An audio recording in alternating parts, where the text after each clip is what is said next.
ಹೊಸ ವರ್ಷ 2025ಕ್ಕೆ ಮಂತ್ರಾಲಯದಲ್ಲಿ ಭಕ್ತ ಸಾಗರವೇ ನೆರೆದಿದೆ. ಅಪಾರ ಜನರಿಂದ ರಾಯರ ಸನ್ನಿಧಿ ತುಂಬಿ ತುಳುಕ್ತಾ ಇದೆ. ಹೊಸ ವರ್ಷ, ವರ್ಷದ ಮೊದಲನೇ ದಿನ, ವರ್ಷದ ಎರಡನೇ ದಿನ ಅಥವಾ ವರ್ಷದ ಮೊದಲನೇ ವಾರ ಗುರುರಾಯರ ದರ್ಶನವನ್ನು ಪಡೆದುಕೊಳ್ಳಬೇಕು ಅಂತ ಹೇಳಿ ಅತಿ ಹೆಚ್ಚಿನ ಸಂಖ್ಯೆಯಲ್ಲಿ ಭಕ್ತರು ಮಂತ್ರಾಲಯದಲ್ಲಿದ್ದಾರೆ. ರಾಯರ ದರ್ಶನವನ್ನು ಪಡೆದಿದ್ದಾರೆ. ಭಕ್ತರಿಂದ ತುಂಬಿ ತುಳುಕ್ತಾ ಇದೆ. ಡಿಸೆಂಬರ್ 25ನೇ ತಾರೀಕಿನಿಂದಲೂ ಕೂಡ ಅಪಾರ ಸಂಖ್ಯೆಯಲ್ಲಿ ಭಕ್ತರು ಆಗಮಿಸ್ತಾ ಇರೋದು. ಹಾಗಾಗಿ ಮಂತ್ರಾಲಯದ ರೂಮ್ಗಳು ಫುಲ್ಲು ತುಂಬಿಟ್ಟಿದೆ, ಫುಲ್ ರಶ್ ಆಗಿವೆ. ಭಕ್ತರ ಸಂಖ್ಯೆ ಜಾಸ್ತಿ ಆಗಿದೆ. ಇನ್ನೂ ಭಕ್ತರ ಸಂಖ್ಯೆ ಹೆಚ್ಚಳ ಆಗೋ ಸಾಧ್ಯತೆ ಇದೆ. ನೋಡಿ ಮಂತ್ರಾಲಯದ ದೃಶ್ಯ ನಿನ್ನೆ ಮತ್ತು ಇವತ್ತಿನ ದೃಶ್ಯಗಳು ಹೇಗೆ ಕಾಣ್ತಾ ಇದೆ ಅಂತ.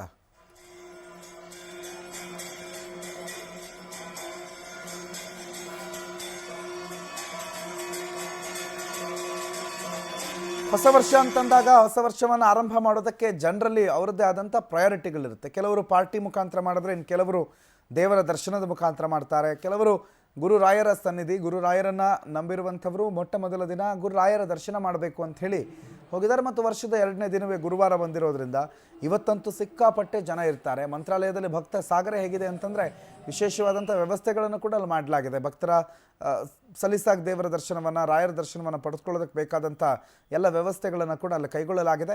ಒಟ್ಟಾರೆ ಮಂತ್ರಾಲಯದಲ್ಲಿ ನೆರೆದಿರುವ ಭಕ್ತ ಸಾಗರ ಇದು 25ನೇ ತಾರೀಕಿಂದ ಹೀಗೆ ಇದೆ. ಮಂತ್ರಾಲಯದ ಶ್ರೀವಾರಿ ರೂಮ್ಸ್ ಎಲ್ಲವೂ ಕೂಡ ಫುಲ್ ಆಗಿದೆ. ಅಲ್ಲಿರುವಂಥ ಲಾಡ್ಜ್ಗಳು, ಹೋಟೆಲ್ ಫೆಸಿಲಿಟಿಗಳು ಕೂಡ ಕಂಪ್ಲೀಟಾಗಿ ಫಿಲ್ ಆಗಿವೆ. ಇನ್ನೂ ಜನರ ಸಂಖ್ಯೆ ಜಾಸ್ತಿ ಆಗುವ ಸಾಧ್ಯತೆಗಳಿರೋದ್ರಿಂದ ಮುಂಜಾಗ್ರತಾ ಕ್ರಮವಾಗಿ ಮಂತ್ರಾಲಯದಲ್ಲಿ ಬೇಕಾದಂಥ ಸಿದ್ಧತೆಗಳನ್ನು ಅಲ್ಲಿನ ಆಡಳಿತ ಮಂಡಳಿ ಕೂಡ ಮಾಡಿಕೊಳ್ತಾ ಇದೆ.